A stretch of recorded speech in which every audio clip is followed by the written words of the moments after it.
j'espère que vous allez bien. On va prendre place et on va commencer ce culte de louange, d'adoration, de prière. Voilà, je vous salue tous dans le nom de Jésus. Je salue aussi ceux qui nous regardent sur YouTube. Soyez bénis. On va chanter le Seigneur. Et si vous le pouvez, je vous invite à vous tenir debout. On va chanter pour notre Dieu, pour notre roi, parce que le Seigneur, c'est le roi des cieux.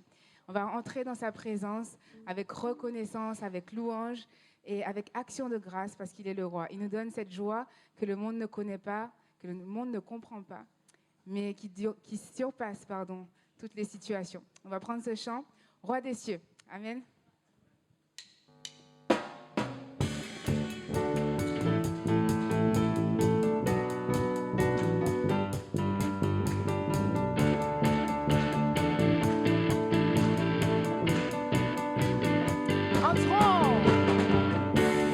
Entrons dans sa présence avec reconnaissance, car il est le roi. Sa joie brûle nos cœurs, sa paix chasse nos peurs. Oui, il est notre roi.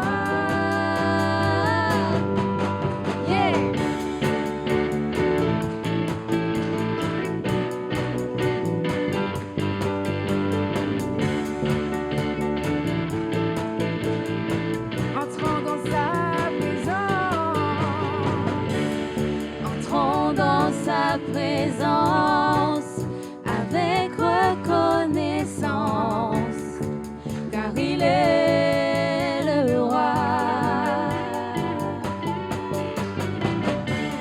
Sa joie brûle nos cœurs, sa paix chasse nos peurs. Oui, il est notre roi.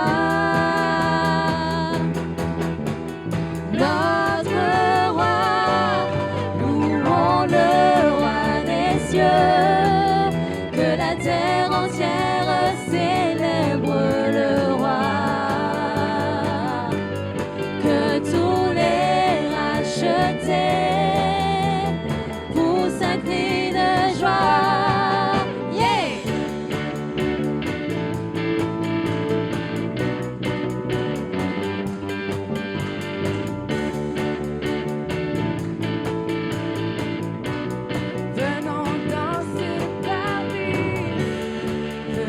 Danser parvis, à genoux devant lui, car il est le roi. Par sa divine grâce, nous contemplons sa face. Oui, il est notre roi.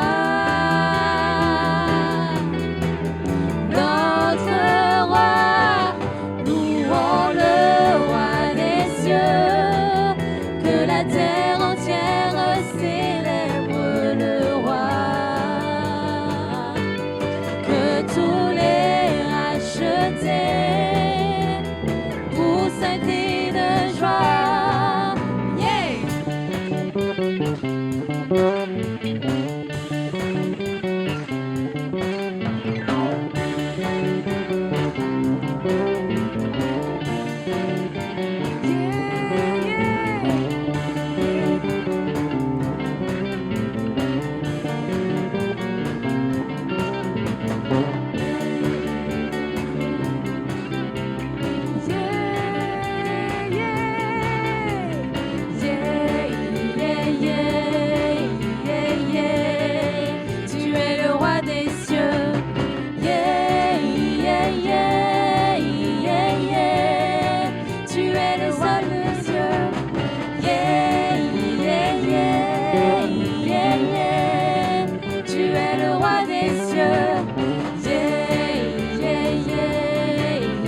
Gloire à Dieu. Il est le roi des cieux. Il est l'Éternel des armées. Il est tout puissant. Il est vivant. Amen. Au commencement, le Seigneur a dit, faisons l'homme à notre image. Et on sait que Jésus fait partie de ce faisons. Et il nous connaît mieux que nous-mêmes parce que nous sommes sa création. Et s'il nous connaît mieux que nous-mêmes, il connaît nos besoins, il connaît nos pensées, il sait ce dont on a besoin. Et il est merveilleux, ce nom est tellement merveilleux, ce nom est glorieux, ce nom est victorieux. C'est vrai qu'en son nom, nous avons la victoire, en son nom, nous avons ces bénédictions, cette grâce que Dieu nous fait. Nous avons ce salut qu'il nous a donné. Et on va le chanter encore, ce nom si merveilleux, parce qu'il n'a pas voulu les cieux sans nous, il a voulu qu'on prenne part à cette bénédiction qui sera dans le ciel, où on sera tous réunis et qu'on va chanter les louanges de l'Éternel, ce nom si merveilleux.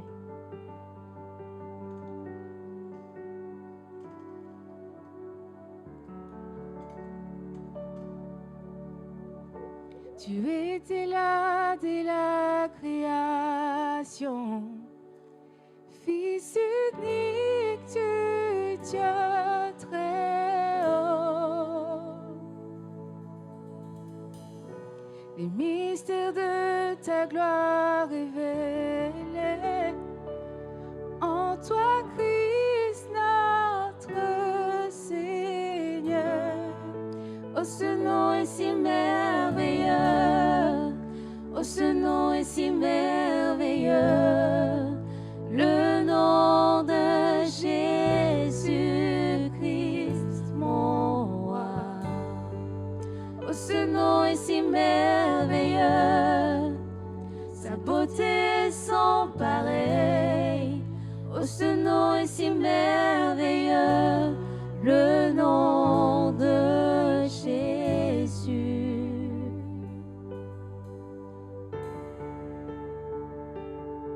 Tu es si merveilleux, Seigneur. Glorieux tu es. Gloire à toi, Jésus.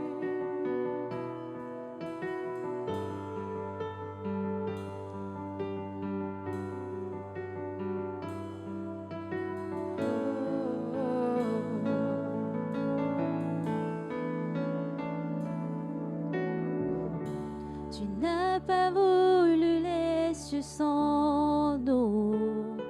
Alors Jésus, tu es venu. Ton amour a vaincu mon péché. Plus rien ne peut nous séparer.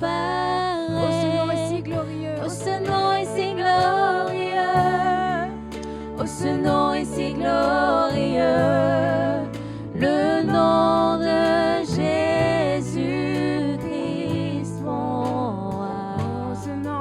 Oh, ce nom est si glorieux. Sa puissance est sans pareil. Oh, ce nom est si glorieux. Le nom de Jésus. Oh, ce nom est si glorieux. Le nom de Jésus. Tu es glorieux. Merveilleux tu es, Seigneur. Tu es victorieux. Gloire à ton nom, Jésus. Merci pour la croix.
Dieu. On a reçu plusieurs bénédictions de la part du Seigneur. On a peut-être reçu un travail, on a peut-être eu ce mariage qu'on attendait, on a eu peut-être plein de choses de la part du Seigneur, mais il y a plus en fait. Le Seigneur veut nous donner plus que ces choses qu'on espère, qu'on aspire, auxquelles on aspire. Et là, je vais vous proposer d'activer votre foi, là où le Seigneur a déposé quelque chose sur votre cœur et que vous n'avez pas encore reçu, que vous n'avez pas encore vu. Là, on va vraiment activer notre foi, parce qu'on a eu plusieurs prédications sur la foi, et là, on va vraiment mettre en pratique. Pendant ce chant qui dit que le Dieu est le Dieu des miracles, on va vraiment s'attendre à Dieu et recevoir notre miracle, parce que c'est maintenant et tout de suite. C'est maintenant que Dieu veut nous donner notre miracle et on va le prendre, on va s'emparer de ce miracle. Alléluia. On va chanter ce chant, ce nouveau chant, le Dieu des miracles.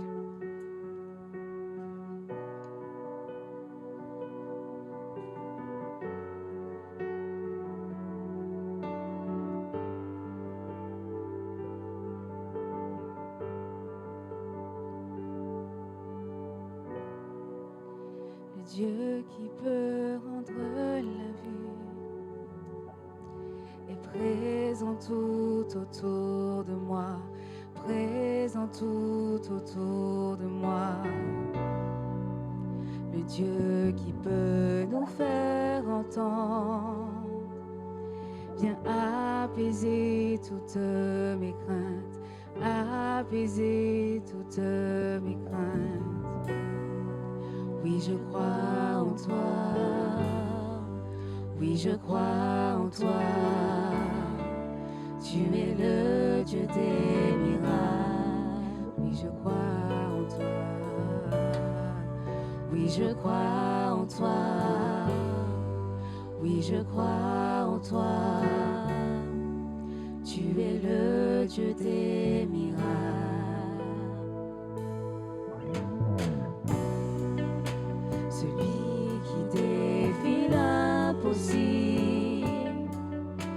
M'attire à lui, me renouvelle, m'attire à lui, me renouvelle. Celui qui a vaincu la mort, sa vie se répand dans mes veines, sa vie se répand dans mes veines. Oui, je crois en toi, oui, je crois. Tu es le Dieu des miracles. Chantons-le, je crois en toi, Seigneur. Oui, je crois en toi. Oui, je crois en toi. Tu es le Dieu des miracles. Oui, je crois en toi. Oui, je crois en toi. Maintenant, tout de suite. Oui, je crois en toi. Tu es le Dieu des miracles. Oui, je crois en toi, Seigneur. Oui, je crois en toi. Oui, je crois en toi. Tu es le Dieu des miracles. Musique. Oui, je crois en toi.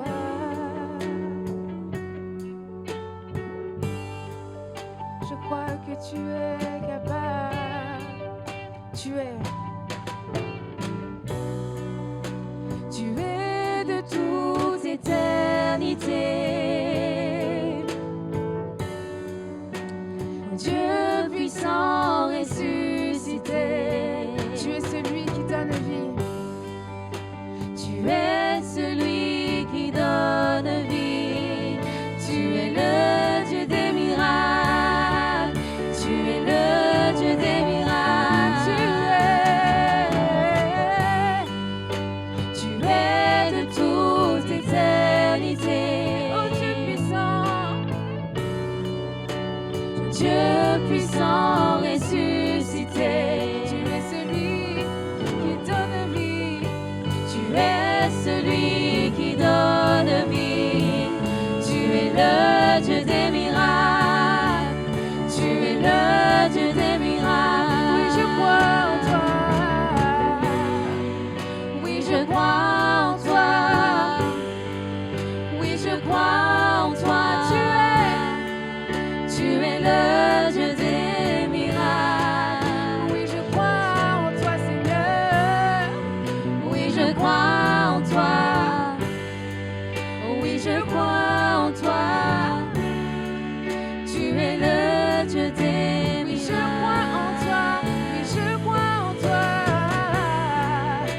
je crois en toi. Je crois. Oui, je crois en toi. Tu es le Dieu des miracles. Oui, je crois. Oui, je crois. Oui, je crois en toi. Oui, je crois en toi. Tu es le Dieu des miracles. Oui, je crois en toi. Oui, Je crois en toi. Oui, je crois en toi. Tu es le Dieu des miracles. Oui, je crois en toi, Seigneur. Oui, je crois en toi. Je crois. Oui, je crois en toi. Oui, je crois. Tu es le Dieu des miracles. Encore une fois, oui, je crois en toi, Seigneur. Oui, je crois en toi. Oui, Je crois en toi. Tu es le Dieu des miracles. Je crois en toi. Je crois en toi. Oui, je Je crois en toi.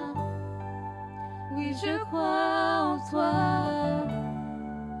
Tu es le Dieu des miracles.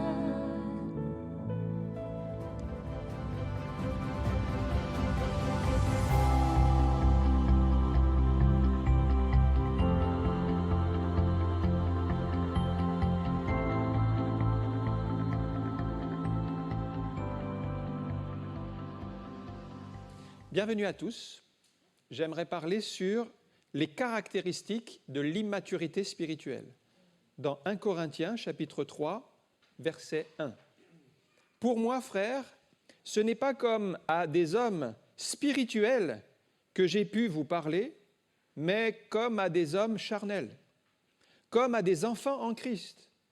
Je vous ai donné du lait et non de la nourriture solide, car vous ne pouviez pas la supporter. Et vous ne le pouvez pas même à présent, parce que vous êtes encore charnels.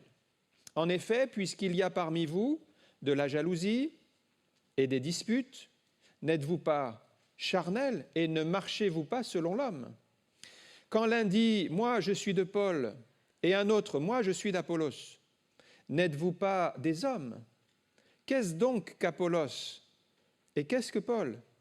Des serviteurs par le moyen desquels vous avez cru, selon que le Seigneur l'a donné à chacun.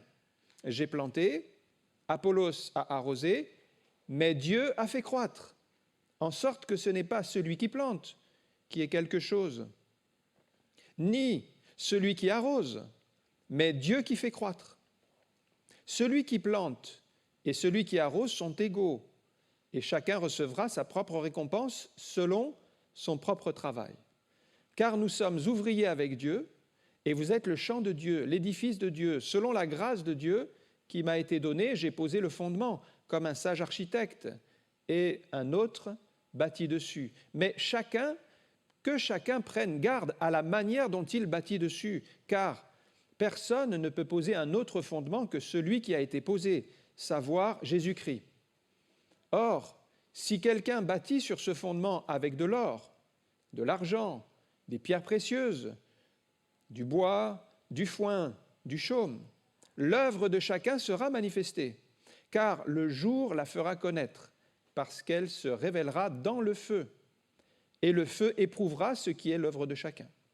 Si l'œuvre bâtie par quelqu'un sur le fondement subsiste, il recevra une récompense. Si l'œuvre de quelqu'un est consumée, il perdra sa récompense. Pour lui, il sera sauvé, mais comme au travers du feu. Ne savez-vous pas que vous êtes le temple de Dieu et que l'Esprit de Dieu habite en vous? Si quelqu'un détruit le temple de Dieu, Dieu le détruira, car le temple de Dieu est saint, et c'est ce que vous êtes. Que nul ne s'abuse lui-même.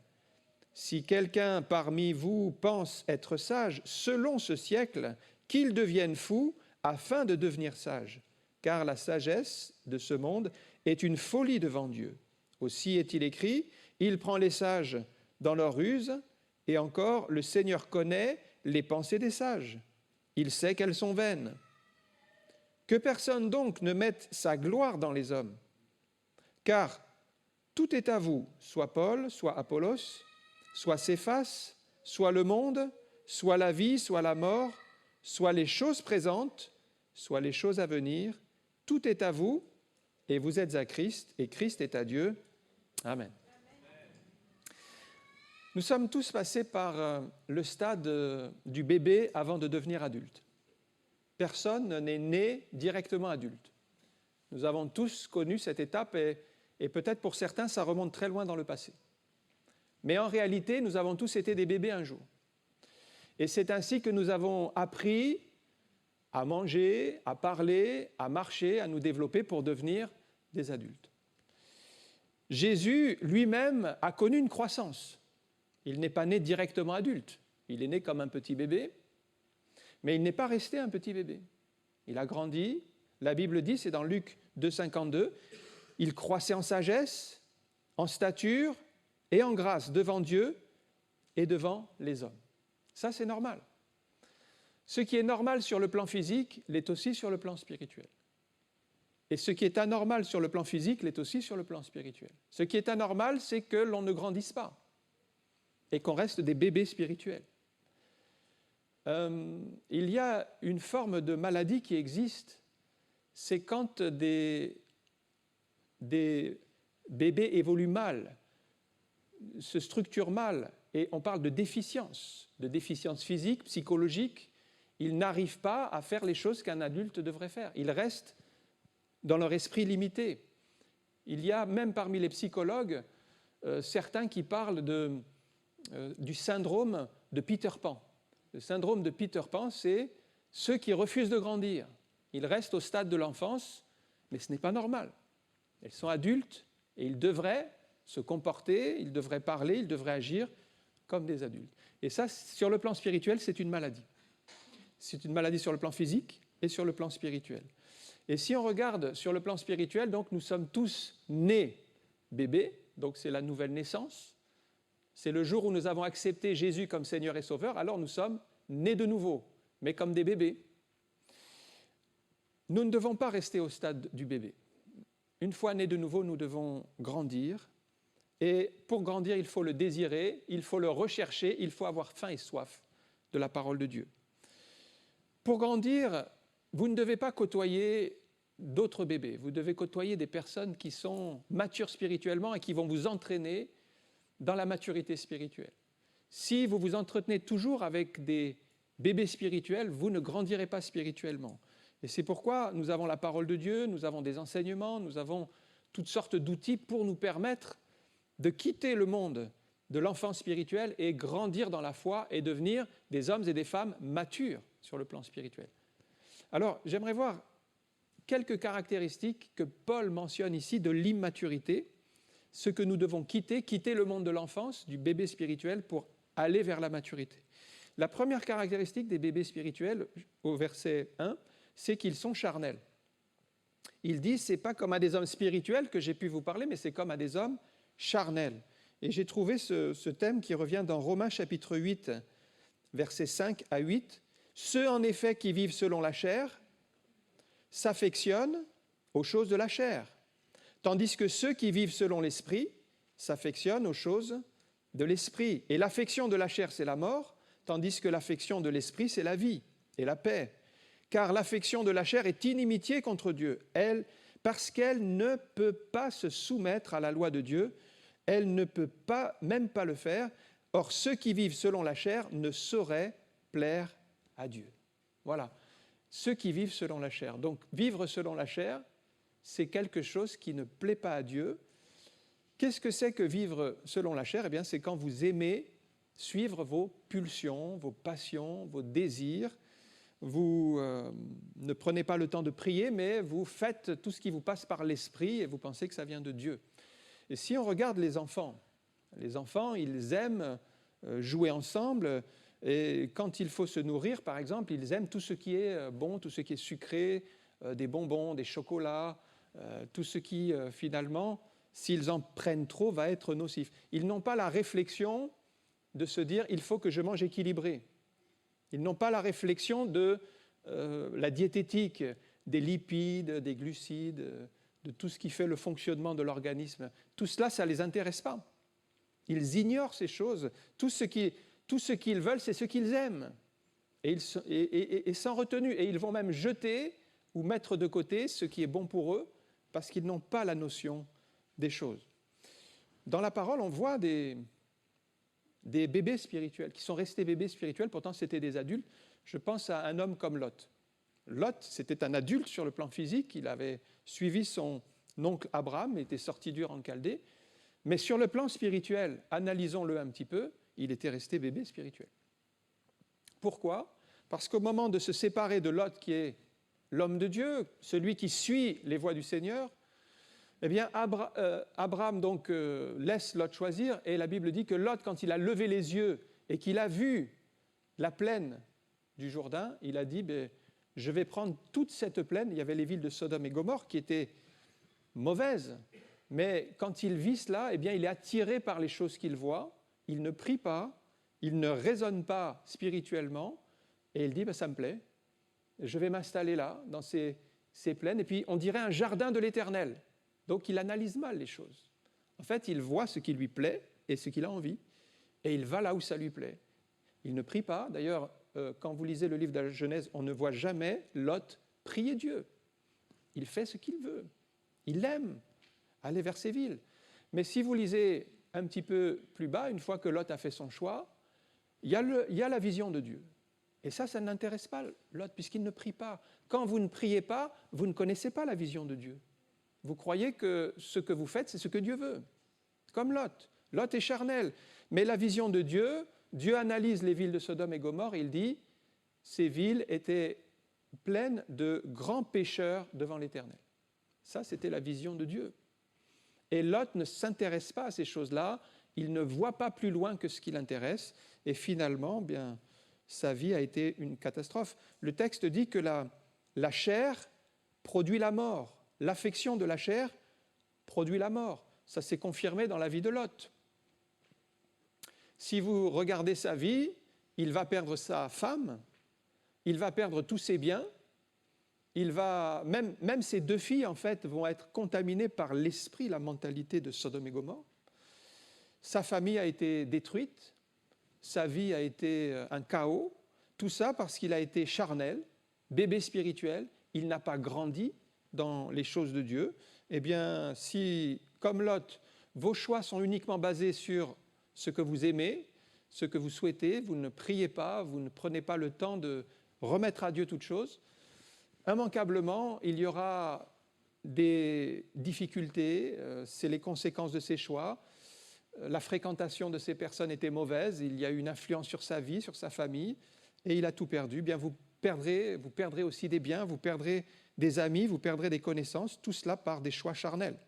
Alors les chrétiens charnels, le texte dit aussi qu'ils sont incapables de se soumettre à Dieu. Il ne se soumet pas à la loi de Dieu. Voilà le chrétien charnel, vous le verrez qu'il est rebelle. Et où est-ce qu'on trouve le premier rebelle dans la parole de Dieu ? Est-ce que vous le savez ? Celui qui a été le premier rebelle d'entre tous.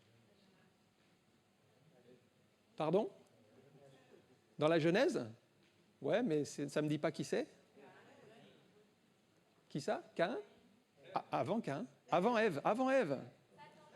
Ouais, il y en a un qui s'appelait Lucifer, l'ange de lumière. L'ange de lumière, le premier rebelle. Il n'était pas sur la terre. Ce n'était pas Ève et Adam. Le premier rebelle qu'on trouve, c'est Lucifer. Et Lucifer, c'était un ange, un des plus hauts placés dans la hiérarchie des anges célestes.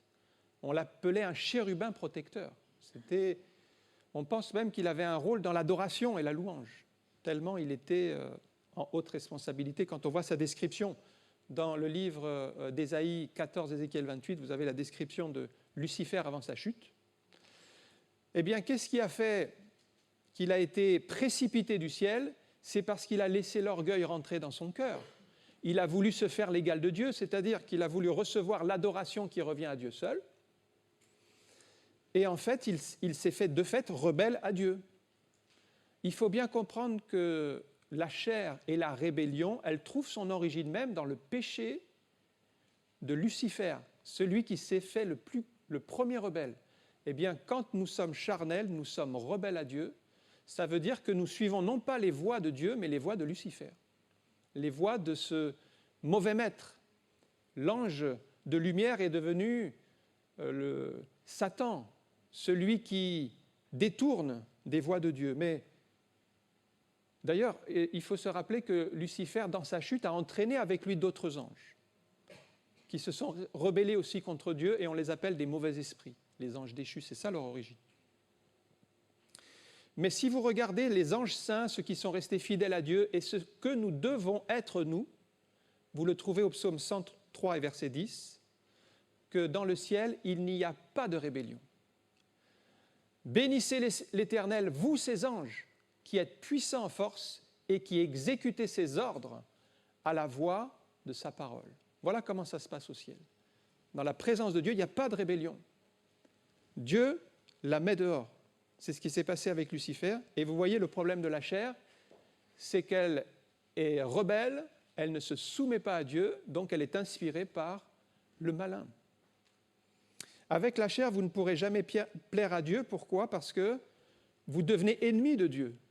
Vous devenez ennemi de Dieu. Lot, en fait, est devenu ennemi de Dieu en suivant sa chair, ses plans, ses voies. Et c'est pourquoi il n'était plus dans la bénédiction, c'était son chemin, ce n'était plus le chemin de Dieu, c'était maintenant sa voie, la voie de l'homme charnel. Et qu'est-ce qui se passe quand vous suivez votre voie ? Eh bien, Dieu va vous résister. Il va y avoir de l'opposition. Alors, vous allez peut-être croire que c'est le malin qui met des obstacles, mais non. Dieu vous résiste parce que vous êtes sur une mauvaise voie, la voie charnelle. Et il voudrait vous ramener sur la voie spirituelle, la voie que Dieu approuve.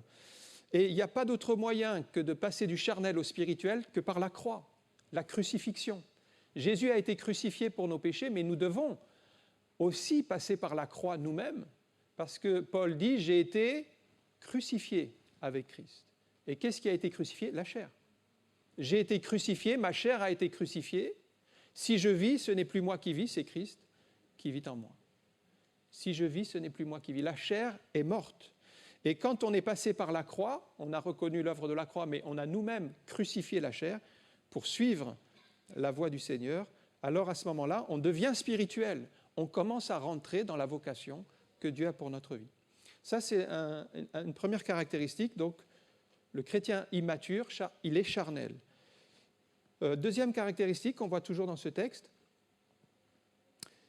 il ne supporte que le lait. Je vous ai donné du lait, verset 2, et non de la nourriture solide. On retrouve ce thème dans Hébreux chapitre 5, verset 12 et 13. Vous, en effet, depuis longtemps, vous devriez être des sages, mais vous avez encore besoin qu'on vous enseigne les principes élémentaires, des oracles de Dieu. Vous en êtes venus à avoir besoin de lait et non de nourriture solide. Or, quiconque en est au lait n'a pas l'expérience de la parole de la justice, car il est un enfant. Et on retrouve bien ici un bébé. Il en est encore à avoir besoin de lait. Il est resté petit. En fait, c'est même des personnes qui avaient connu des avancées avec le Seigneur, mais qui ont rétrogradé. C'est aussi possible. Donc, si vous êtes charnel, vous allez aimer les paroles superficielles, c'est-à-dire les promesses de la parole de Dieu, mais vous ne vous intéresserez jamais aux devoirs et ce que cela implique dans votre vie. Vous allez vous intéresser à tout ce que vous pouvez recevoir, mais jamais à donner. Vous allez rechercher tout ce que les autres peuvent faire pour vous, mais vous n'allez jamais chercher qu'est-ce que vous pouvez faire pour les autres. C'est que vous êtes charnel, vous êtes encore des enfants en Christ. Les enfants ont toujours besoin de lait. Et il dit dans ce texte qu'ils sont devenus lents à comprendre. C'est dans Hébreux chapitre 5, juste le verset avant, le verset 11. C'est-à-dire que leur compréhension est ralentie à cause de leur amour pour les choses de la terre. Alors, quand vous aimez les choses de la terre, tout ce qui est spirituel vous échappe.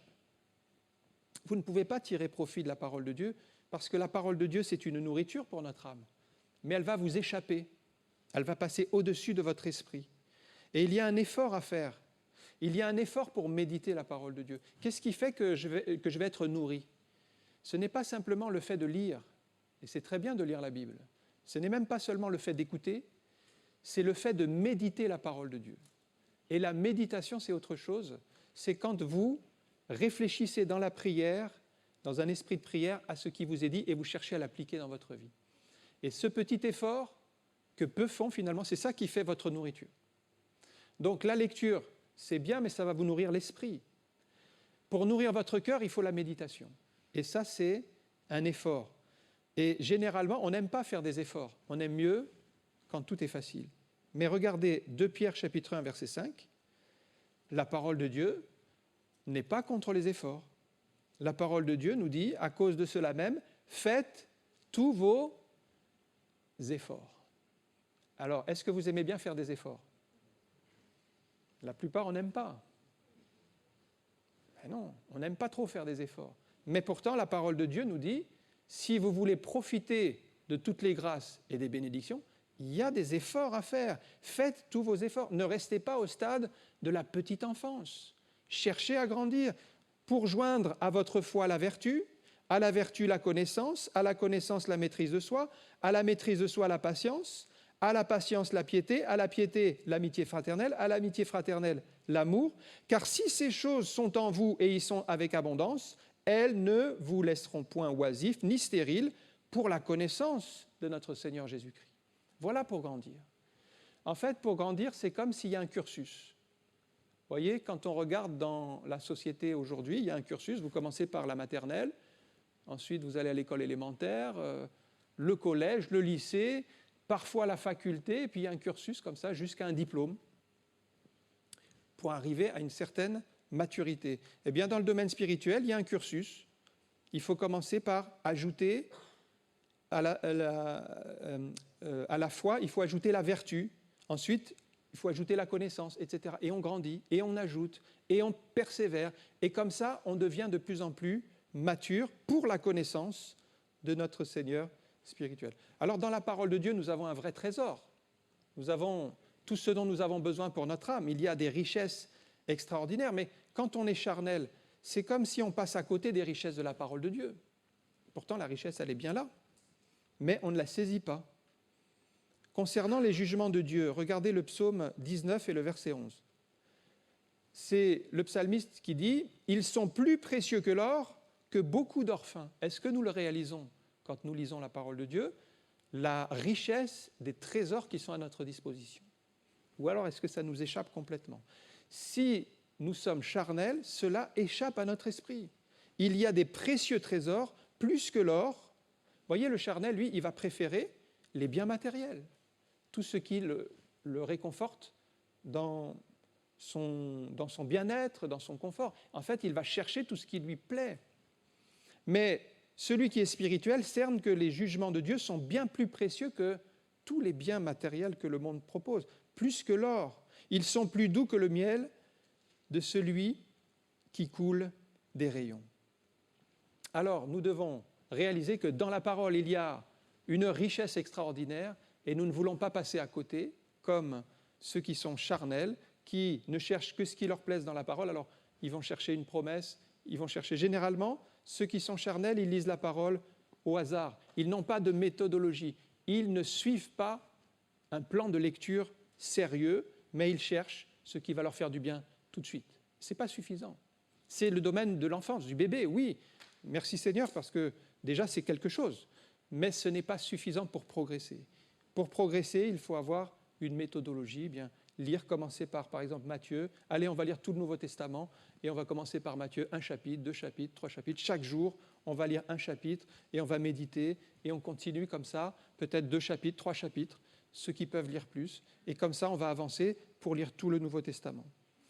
Troisième caractéristique, les croyants charnels sont jaloux et conflictuels. Au verset 3, « Il y a parmi vous des jalousies et des disputes. » Et on parle dans une église, des jalousies et des disputes. Si on regarde les enfants, ils se disputent facilement. Ils sont jaloux. Quand l'un a un jouet plus gros que l'autre, il dit « Pourquoi lui ?» Il est jaloux, il veut ce que l'autre a, il laisse même son jouet à lui, et il cherche, et il est même prêt à se battre avec l'autre pour avoir son jouet. Les enfants, c'est comme ça. Ils observent, ils jugent, ils se battent, mais ça, c'est une preuve d'immaturité. Si, sur le plan spirituel, on est toujours jaloux, on a envie de ce que les autres ont, on dirait pourquoi c'est lui et pas moi qui a été choisi, pourquoi c'est lui qui fait ça et pas moi. Vous voyez, on raisonne encore comme des enfants. On est jaloux sur le plan spirituel, eh bien, on restera bébé. Nous devons comprendre que dans l'Église, il y a des dons, il y a des talents, et que Dieu n'a pas donné la même chose à tout le monde. Et que même, si on lit la parole, certains ont reçu plus que d'autres. C'est comme ça. C'est que Dieu donne comme il veut à qui il veut. Simplement, ce que nous devons faire, c'est rentrer dans le plan de Dieu pour notre vie. Et quand bien même nous n'avons qu'un seul talent, le mettre au service des autres. Et ne pas jalouser celui qui en a 3 ou 4 et qui pourra faire plus, mais il lui sera demandé plus.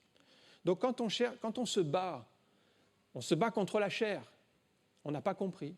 On n'a pas compris que Dieu donne à l'un, Dieu donne à l'autre, mais que nous devons chercher ce que lui nous a donné à nous pour le mettre au service des autres. L'Église de Corinthe avait des divisions. C'est terrible de réfléchir à cela parce qu'une Église, normalement une Église c'est l'unité. Je ne sais pas comment vous voyez l'Église. Moi je vois l'Église c'est l'amour. C'est l'unité, c'est la foi, c'est la fraternité, c'est la communion. C'est comme ça l'Église, non ? Mais regardez l'Église de Corinthe. Il y avait des clans, il y avait des divisions. Les uns disaient « moi je suis de Paul », les autres « moi je suis d'Apollos », les autres « moi je suis de Pierre », et d'autres disaient « je suis de Christ ». Voilà une Église divisée. Pourquoi ? Parce qu'ils étaient charnels. Quand une Église est charnelle, immanquablement vous verrez des divisions, des clans, des gens qui vont se retrouver autour d'une personne. Ah, vous savez, à l'église, on ne prie pas comme il faut, venez avec moi, on va prier, et puis on commence à faire des petites réunions de prière spéciale. Et on commence à faire des divisions, des clans, des séparations, alors que ce n'est pas le plan de Dieu. Et quand vous n'êtes pas mature, vous cherchez toujours votre intérêt avant l'intérêt commun. Dans ce texte, tout de suite, Paul dit, non mais ces clans-là dans l'église de Corinthe, ça ne va pas, il dit. Vous devez mettre devant vos yeux le but suprême. Et il leur montre, il leur dit, l'important, ce n'est pas Paul ou Apollos ou Pierre. Il dit, l'important, c'est Dieu qui fait croître. Et si nous avons sous les yeux le but principal, le but commun, il n'y a pas raison d'avoir ces divisions et ces tensions ou ces rivalités entre chrétiens, parce qu'il y a toujours des jalousies, de l'immaturité, parce que nous n'avons pas sous nos yeux l'objectif spirituel. L'objectif spirituel, c'est que l'Église, c'est la construction de Dieu, qu'il ajoute les pierres vivantes et qu'il la fait croître. Et si nous regardons vers Dieu, nous sommes dans le même esprit. Mais quand nous regardons vers nous, vers notre intérêt, vers nos désirs, alors nous faisons l'œuvre de l'Église de Corinthe, des divisions. En fait, vous pouvez assez facilement voir le niveau spirituel d'une personne, s'il est encore bébé ou s'il est mature, de sa manière de parler. Écoutez un enfant parler, l'enfant, quand il parle, tout autour de sa personne. Il est centré sur lui-même. Tout est fait pour répondre à ses besoins. Et si on ne répond pas à ses besoins, il se met en colère. L'enfant est très égocentrique. Donc vous le verrez facilement. Si un chrétien parle toujours de lui, s'il est jaloux, s'il critique, s'il a des jugements, s'il est amer, s'il en veut à tout le monde, ben c'est qu'il est resté bébé spirituel. Il est croyant, mais bébé. Et on peut comprendre que cette personne est immature. Peut-être qu'elle a 20 ans de conversion, ça fait 20 ans qu'elle est convertie, mais elle est encore restée au niveau de l'enfance. Elle n'a pas grandi spirituellement. Vous voyez, ça existait à Corinthe, ça existe encore aujourd'hui. Ce sont des caractéristiques. 4e caractéristique, les œuvres de ceux qui sont charnels seront consumées par le feu. C'est au verset 13. Le jour la fera connaître parce qu'elle se révélera dans le feu et le feu éprouvera ce qui est l'œuvre de chacun. Et dans ce texte, on voit que ceux qui ont construit pour leur propre gloire, ceux qui sont charnels, donc, ils ont bâti avec des matériaux comme du foin, du chaume, du bois. Il dit tout ça, ça va passer par le feu, tout ce qui est superficiel va disparaître, parce que nous ne pouvons pas nous approcher de Dieu avec des œuvres charnelles. Il nous faut les œuvres spirituelles. Alors le chrétien charnel aime faire des œuvres, mais qui se voient, avec du foin, avec du chaume, avec du bois. Il fait cela pour qu'on l'admire, pour qu'on le reconnaisse. Ah, c'est un bon chrétien, il sert le Seigneur. Mais en réalité, ces œuvres, elles vont être passées par le feu. Il ne restera rien. Car dans le ciel, il n'y a rien de charnel. Tout est spirituel. Si nos œuvres sont charnelles, elles périront avec nous. Mais au ciel, pour les récompenses, ce texte fait allusion maintenant, il y en a qui auront des récompenses. Ce sont ceux qui sont spirituels, qui ont fait des œuvres pour le Seigneur. Le charnel, lui, sera sauvé, mais comme au travers du feu. Il a accepté Jésus, il n'a pas grandi, il est quand même sauvé, mais toutes ses œuvres, tout ce qu'il a accompli dans ce monde, bien, il n'y aura aucun impact dans l'éternité, il ne laissera rien derrière lui, ça sera très limité. Donc c'est vraiment une caractéristique du charnel, ses œuvres seront détruites, elles n'auront pas de récompense dans l'éternité. 5e caractéristique, le charnel, il pense être sage. Verset 18. Que nul ne s'abuse lui-même, si quelqu'un parmi vous pense être sage, selon ce siècle, qu'il devienne fou, afin de devenir sage. Il pense être sage. Pourquoi ? Parce que le charnel développe un certain raisonnement, une certaine logique. Il va même donner des conseils à d'autres chrétiens. Mais ce sont des conseils inspirés par sa propre expérience, par ce qu'il a entendu ou vu dans le monde. Ce sont des conseils charnels. Pour ça, il faut bien peser les conseils qu'on vous donne. Est-ce que ces conseils viennent d'une personne charnelle, bébé en Christ, qui va vous donner un conseil comme il le pense sur le moment, ou est-ce que c'est une personne qui aime Dieu, qui est spirituelle et qui va vous donner un conseil inspiré ? Ce n'est pas la même chose. Les gens de ce monde vont trouver les conseils charnels tout à fait sages, puisque c'est dans la même sagesse du monde, dans le même esprit du monde. Si votre sagesse ressemble à celle du monde, ce n'est pas la sagesse de Dieu. Ce n'est pas la sagesse de Dieu. Ce texte dit, car ceux qui se croient sages, il faut qu'ils deviennent fous par rapport à ce monde pour être sages par rapport à Dieu. Il y a 2 formes de sagesse. Jacques chapitre 3, verset 15, la sagesse de ce monde est une folie. Cette sagesse n'est point celle qui vient d'en haut. Elle est terrestre, charnelle, diabolique. Tiens, on retrouve l'expression charnelle. Donc, le charnel a une forme de sagesse, mais qui est de ce monde, qui est temporelle, qui n'aboutit pas à des progrès, à une avancée quelconque sur le plan spirituel. 6e caractéristique, ils mettent la gloire dans les hommes. C'est le verset 21. Que personne ne mette sa gloire dans les hommes. On le voit bien avec Lot, je reviens à cet exemple parce que c'est le type du croyant charnel. Pourquoi il a mis sa gloire dans les hommes ? Parce qu'en fait, il a suivi Abraham. Il a mis sa gloire dans Abraham. Il n'a pas développé une relation profonde avec Dieu, mais il a suivi un homme. Abraham est sorti d'Ur en Chaldée sur un appel de Dieu, mais Lot a suivi Abraham. Et si vous suivez un homme, si vous ne priez pas, et c'est le cas de Lot, il n'a pas prié, eh bien, quand viendront les mauvais jours, vous serez en grande difficulté parce que votre foi, votre espérance sera basée sur un homme et non pas sur Dieu. Le charnel, donc, a basé sa gloire sur un homme. Et on le voit encore aujourd'hui avec des chrétiens qui s'attachent à des personnalités qui leur font croire n'importe quoi. J'ai même connu des chrétiens qui étaient prêts à faire venir de l'eau qui guérit, soi-disant de l'eau qui guérit, ça venait d'Afrique, et il fallait faire venir cette eau pour guérir, et même aller là-bas pour qu'on prie pour eux, pour qu'ils soient guéris, des choses complètement farfelues, qui ne sont pas dans la parole de Dieu, et quand on est charnel, on absorbe toutes ces choses, on s'attache à un homme, et on suit non pas Dieu, mais on suit un homme. Ça peut être un prophète, ça peut être un prédicateur, ça peut être un pasteur, ça peut être un apôtre sur Internet, et on suit, et on s'attache en fait à une personne. Quand on est attaché à cette personne et qu'on n'est pas attaché à Dieu, à un moment donné, tout s'effondre. Notre foi n'est pas fondée en Christ. Le charnel, voilà. 7e caractéristique, c'est dans 1 Corinthiens chapitre 13, verset 11. Les charnels, ils parlent, ils pensent, ils raisonnent comme des enfants. 1 Corinthiens 13, 11. Lorsque j'étais enfant, je parlais comme un enfant, je pensais comme un enfant, je raisonnais comme un enfant. Lorsque je suis devenu un homme, j'ai mis de côté ce qui était de l'enfant. Alors il parle sur le plan humain et on peut faire l'application sur le plan spirituel. Lorsque on est charnel, on est comme un enfant. On parle comme un enfant, on raisonne comme un enfant et on pense comme un enfant, avec des pensées égoïstes, centrées sur soi. Le chrétien charnel ne comprend pas les chrétiens spirituels, il les juge en pensant qu'ils en font trop, parce que les choses spirituelles sont trop élevées pour eux. Ils ne comprennent pas de quoi on parle quand on parle de choses spirituelles, et donc ils vont juger. Ils vont juger avec leurs mots, comme des enfants.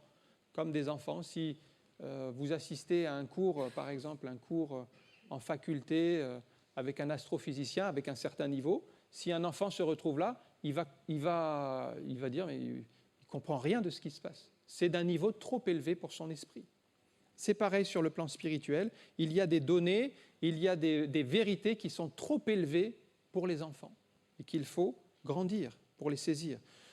Si je regarde les disciples, ils étaient aussi des enfants spirituels. Quelque part, ils étaient un peu bébés à certains moments. Par exemple, quand ils discutent, vous voyez, le type de discussion des disciples qui les intéressait beaucoup, c'est mais qui sera le plus grand dans le royaume de Dieu? Qui sera le plus grand? Est-ce que ça sera Pierre? Est-ce que ça sera Jean? Est-ce que ça sera Jacques? Et, vous voyez, ils se disputaient pour savoir, mais qui sera le plus grand? Qui sera le premier pape? Ça sera Pierre peut-être, celui qui va diriger l'Église. Voilà. Ils cherchaient à savoir qui sera le plus... Ça, c'est charnel, c'est typiquement charnel. Et le Seigneur les reprend. Un jour, ils sont vexés parce qu'ils n'ont pas été acceptés chez les Samaritains. Ils vont vers Jésus, mais ne veux-tu pas que nous commandions au feu de tomber du ciel pour les brûler tous? Charnel. C'est charnel. C'était des raisonnements humains qui n'étaient pas approuvés de Dieu. Dieu les reprend. Le Seigneur les reprend à chaque fois. Donc les charnels jugent mal la situation. 8e caractéristique, c'est dans 1 Corinthiens chapitre 14 et au verset 20. « Frères, ne soyez pas des enfants sous le rapport du jugement, mais pour la méchanceté, soyez des enfants, et à l'égard du jugement, soyez des hommes faits. » Voilà une caractéristique, c'est que le charnel, il n'a pas de jugement spirituel. Il analyse mal la situation, il écoute des conseils charnels qui lui font du bien, mais il n'a pas le jugement, le discernement que Dieu demande ici. C'est Paul, en fait, dans le rapport au don spirituel, au parler en langue et aux prophéties, il dit « Ayez sous ce jugement spirituel, soyez des hommes faits, soyez matures, ne soyez pas comme des enfants. » Et donc, la personne charnelle va mal juger les conseils spirituels, va considérer que ce n'est pas ce qu'il attend. 9e caractéristique, Éphésiens chapitre 4, verset 14, les personnes charnelles sont flottants et emportées à tout vent de doctrine. Éphésiens 4, 14, ainsi nous ne serons plus des enfants, flottants et emportés à tout vent de doctrine par la tromperie des hommes, par la ruse et les moyens de séduction. Alors, voilà encore une manière de reconnaître un chrétien charnel, c'est qu'il se laisse facilement séduire par des fausses doctrines. Comment est-ce qu'il se laisse séduire par des fausses doctrines? Parce qu'il n'a pas lui-même développé une profonde connaissance de la parole de Dieu. Qu'est-ce qui fait qu'on est solide? Qu'est-ce qui fait que là, on peut s'asseoir sur une chaise ou être debout ou marcher? À l'intérieur, nous avons un squelette. Ce squelette, si vous l'enlevez, on devient flasque. On est par terre tous. Mais ce squelette nous permet d'être debout et d'avancer. Mais ce squelette, c'est comme la doctrine pour le chrétien. Un chrétien qui n'a pas de doctrine, c'est comme une personne qui n'a pas de squelette. Elle n'a pas de solidité intérieure. Elle va se laisser séduire par les vents de doctrine qui vont l'amener à gauche, à droite, et elle va suivre, comme la marée, elle va suivre le courant des vagues. Les enfants sont comme ça, ils sont fragiles en fait, ils sont menés par leurs parents. Si leurs parents dévient, ils entraînent leurs enfants. Et donc, nous devons quitter le domaine de l'enfance, être de ceux qui examinent chaque jour les Écritures. Ça, c'est les croyants de Béret, ils étaient spirituels, ils n'étaient plus des bébés spirituels, mais ils examinaient chaque jour les Écritures pour savoir si ce qu'on leur disait était exact. Voilà la solidité, voilà le squelette intérieur spirituel qui s'est développé par une connaissance de la vraie doctrine. En fait, ce qui va faire que vous résistez aux fausses doctrines, c'est votre connaissance de la vraie doctrine, de la parole de Dieu. Plus vous la connaissez, plus vous sentez que là, il y a un problème, là, il y a un danger. Spirituellement, vous le ressentez parce que vous avez une connaissance biblique. Le charnel, il ne prend pas le temps d'étudier. Il croit facilement ce qu'on lui dit, puisque c'est des croyants, il leur fait confiance et il dévie. Et il absorbe en plus, il absorbe tout ce qu'on lui présente. Et là, sur Internet, il y a un champ assez important de bonne et de mauvaise nourriture. Et quand on est charnel, on absorbe la mauvaise, croyant que c'est de la bonne nourriture. Voilà, on va prier quelques instants. On a balayé 9 caractéristiques du bébé spirituel. Et ce domaine de l'enfance, nous sommes tous passés par le moment d'être bébé, mais l'objectif, c'est de ne pas rester cantonné à cette enfance spirituelle. Il nous faut gravir les étapes, franchir les classes, passer les épreuves pour devenir des chrétiens matures. Si nous avons dans notre vie ces caractéristiques, c'est que nous sommes encore dans le domaine de l'enfance. Et même, je dirais que nous sommes en danger, parce qu'un chrétien charnel est même en danger de perdre son âme. Pourquoi ? Parce que la Bible dit qu'il sera sauvé comme au travers du feu. Ça veut dire que c'est limite. Il est à la limite de passer, mais il est aussi à la limite de tomber du mauvais côté. Le chrétien charnel, en fait, sans s'en rendre compte, il est en danger de mourir spirituellement s'il ne prend pas au sérieux les conseils de la parole de Dieu. Leurs œuvres seront éprouvées, disparaîtront complètement, il ne restera plus rien. Alors, prions le Seigneur. Merci encore pour ta parole, pour tous ces conseils qui sont laissés pour notre enseignement, pour notre avertissement, pour nous permettre de quitter le monde de l'immaturité, de l'enfance spirituelle, pour chercher à développer une relation plus profonde, à mieux connaître ta parole, à être des hommes et des femmes de foi remplis du Saint-Esprit, utiles dans ton œuvre, dans ton champ, dans ta moisson. Oui Seigneur, merci de nous permettre de grandir encore et de chercher tout ce qui te plaît et de prier Seigneur pour que chacun puisse grandir dans tes voies, dans le nom de Jésus. Veuille poser ta main sur chacun, chaque situation, et nous te rendons toute la gloire dans le nom de Jésus. Amen. Que le Seigneur vous bénisse.